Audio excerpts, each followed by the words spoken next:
Good morning. পূর্বাজ লাইফস্টাইলে আপনাদের সবাইকে স্বাগত জানাচ্ছি। আশা করি সকলে ভালো আছেন আপনারা।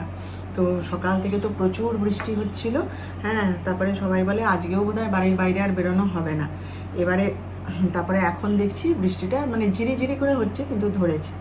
এবার বর্ষাকালের বৃষ্টি তো ওই রকমই তো হয়, তাই না? তাই বলে কি আর কাজ বন্ধ করে বসে থাকলে হবে? ওই জন্য বৃষ্টিটা যেই থেমেছে সব দৌড় মারলো। কালকে তো ওই রকম সারাদিন কি প্রচণ্ড বৃষ্টি দেখাচ্ছি আপনাদের। তারপরে বিকেলের দিকে একটুখানি ধরে গেছিলো, ওই জন্য আমরা সবাই জিমে চলে গেছিলাম। জিমে যাওয়ার আগে সবাইকে মেসেজ করি, কিরে বেরোবি তো? আমি বেরোচ্ছি, চলে আয়। সবাইকে মেসেজ করে বেরোই। তা ওই জন্য আবার যখন জিম টিম করে আবার বেরিয়ে আসছি যখন, তখন আবার ঝিরিঝিরি করে বৃষ্টি শুরু হয়েছিল। তো যাই হোক, জল খাবারটা খেলাম এখনই। আর একটা কথা জানেন, মজার কথা বলি, কাপ কিনতে গেছিলাম, বড় কাপ। আমি আপনাদের বলেছি না যে আমার বড় কাপে চা খেতে ভালো লাগে। চা সে একটুখানি খাবো, কিন্তু বড় কাপে খেতে আমার খুব ভালো লাগে চিরকালই। তা সেই কাপ কিনতে গেছিলাম, সেখানে গিয়ে আবার এরম একটা নিয়ে এসেছি। দেখছি ওর দোকানে ঝুলছে এরম কাপগুলো। আমি দেখি বলে এটা নিয়ে এসেছি। চা খাচ্ছি তো হাঁ করে তাকিয়ে আছে হ্যাঁ ওরা, বলে কী হলো এটা? আমি ও সে অনেক ব্যাপার। তো যাই হোক, এই তো মেলা আসছে, আবার কাপ কিনবো। এবারে বন্ধুরা বলছে, বলে চল আমরাও যাব, আলাদা আলাদা যাই কেন, এবার আমরা দল বেঁধে যাবো। আমি তো যাই হোক, সকাল থেকে তো কাজকর্ম করা হয়ে গেছে, কিন্তু কি দেখবেন বর্ষাকালটাল হলে না চারিদিক কেমন স্যাঁত করে না, মেঝে টেজেগুলো কীরকম স্যাঁতে হয়ে রয়েছে, ভালো লাগছে না।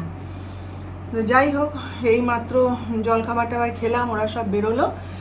আর একটু ঘুরে ফিরে নিই, তারপরে রান্না বসাবো। দেখি কি রান্না করা যায়। কালকে তো খিচুড়ি খেলাম, খিচুড়িটা তো দারুণ হয়েছিল। তো দেখি আজকে কি রান্না করা যায়। তো চলুন, হ্যাঁ, আপনারা সঙ্গে থাকুন, আমার প্রতিদিনের মতন দেখতে থাকুন। আমি যেখানে জিম করতে যাই, তার সেখানে না দুটো পুকুর আছে রাস্তার দুপাশে, হ্যাঁ। তো জিমের পাশেই যে পুকুরটা, সেখানে কালকে সারাদিন বৃষ্টি হয়েছে তো জল উঠেছে। তো গিয়ে দেখি না সেখানে, সে একদম ঘাটের কাছে, মানে যেখানে সব বাসন টাসন ধোয়ে, দেখি তো জামা কাপড় কাচ্ছে, যে একদম ঘাটের কাছে দেখি না এরকম ছোট তেলাপিয়া মাছের বাচ্চা খেলা করছে।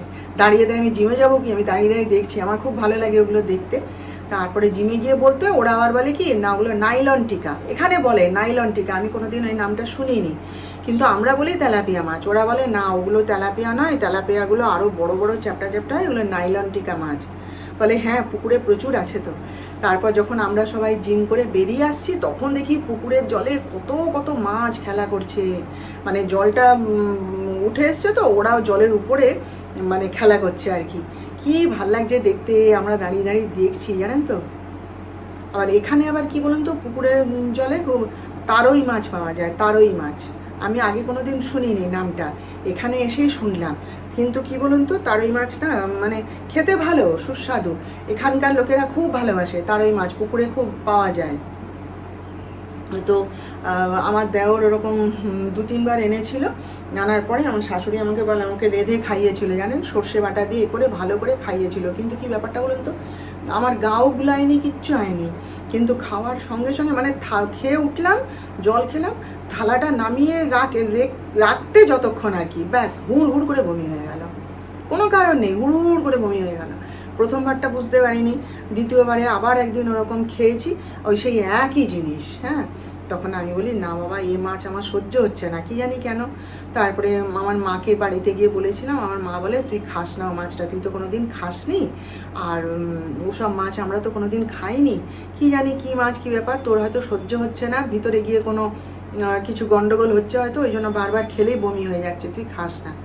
তারপর থেকে ওরা খেত, আমি আর খেতাম না। আমার শাশুড়ি অনেকবার বলেছে খাবে, আমি অন্যভাবে রান্না করিয়ে দিচ্ছি, আর মাছটা খুব সুস্বাদু খেতে আর খুব উপকারী তারই মাছ। আমি না বাবা, আমি খাবো না। সেই থেকে আমি আর খাইনি, আর তারপরে আর আনাও হয় না, ওরা আর তারই মাছ আর ঘরেও আসে না। তো যাই হোক, কালকে দেখছিলাম, জানেন, বর্ষার জল পড়েছে তো কি ভালো লাগছে দেখতে। আমাদের এই যদুপতির পুকুরেও তো দেখতাম, হ্যাঁ। তারপরে আমি ওই যে রামসাগর পুকুর পাড়ে যে আমি ক্লাবে গেছিলাম, ওখানেও দেখি না এই বড় তেলাপিয়া মাছ ওই রামসাগর থেকে সব ধরা হয়েছে। বোধহয় 1 বালতি মাছ ধরে সব, মানে সে ভদ্রলোক এবার দিচ্ছে সবাইকে আর কি। তো সেই জয়ন্তী দি আবার বলে, আমি 4টে মাছ রেখে এলাম, নিয়ে যাব বাড়িতে, তুমি নেবে পূর্বা? আমি না, আমি তেলাপিয়া মাছ খাই না। খুব ভালো লাগে পুকুরের জলের মধ্যে এরকম মাছ খেলা করছে, দেখতে দারুণ লাগে বলুন। করে দেখিয়ে দিচ্ছি। হ্যাঁ, এই যে অড়হর ডাল, এখানে হচ্ছে ভেন্ডি আলু দিয়ে একটা তরকারি। ডাক্তার সাহেবকে এমনি ভেন্ডি দিলে খায় না, ওই আলু দিয়ে বানিয়ে দিলে খায়। আর এটা হচ্ছে কলমি শাক ভাজা, আর এটা মুসুর ডাল, এখানে মাছ ভাজা আছে। আর এই যে আমার জন্য একটা তরকারি করেছি, ভেন্ডি বেগুন এই সমস্ত দিয়ে, ব্যাস। আর ডিম ভাজা আছে ওদের। তো এই হচ্ছে আজকের রান্না। এই যে যিশুর খাবার রেডি করেছি, যিশুকে খেতে দিয়ে দেবো। সকাল থেকে জানেন কিচ্ছু খায়নি, বলে মা তুমি রান্না করো তারপরে একবারে খেয়ে নেব, সেই জন্য খাবার রেডি করছি, খেতে দিয়ে দেবো। আজকে প্রায় 8:30 জানেন। কণা তো এতক্ষণ রান্না করলো করে এক্ষুনি গেল, দেরি করেই এসছে। অন্য দিন তাড়াতাড়ি আসে, আজকে একটু দেরি করেই এসছে। আমি ওই সন্ধ্যা দিলাম, গোপালকে শয়ন দিলাম, তারপরে এই যে কণা চলে যাওয়ার পর এই চা খেতে এসছে। এই যে আমি এখন কিন্তু 1 কাপ লিকার চা খাই, জানেন তো। দুধ চা খাই, ছাড়িনি, সেটা হচ্ছে রাত 10টার সময় যখন রুটি তরকারি খাই তখন 1 কাপ, এই কাপটারই 1 কাপ দুধ চা খেয়ে নিই। এখন একটু লিকার চা খেলে দেখছি আমি মানে ভালো লাগে আর কি শরীরটা, সেই জন্যে আমি এখন নিয়মের পরিবর্তন করেছি। ঘুমিয়ে পড়েছিলাম জানেন, এত ঘুম পেয়েছিল না যে শুয়ে পড়েছিলাম, শরীর খারাপ লাগছে বলে কখন ঘুমিয়ে পড়েছিলাম মানে খেয়ালই নেই। যাই হোক, এই যে আলু পটলের তরকারি, আর এখানে তো রুটি করা হয়েছিল, কিন্তু আমার যিশু তো খেলেন না। এই যে তিনি নান অর্ডার করেছিলেন, বাপির জন্য রেখে দিয়েছে, যা পারে করবে ওরা। আমি এবার একটু খেয়ে নিই, কাল তো আবার পূর্ণিমা, গুরু পূর্ণিমা। যাই হোক, আজকে তাহলে এখানেই শেষ করছি, আবার আমাদের কাল দেখা হবে। আপনারা ভালো থাকবেন, আর আজকের ভিডিওটা ভালো লাগলে একটা লাইক শেয়ার ও সাবস্ক্রাইব করে প্লিজ।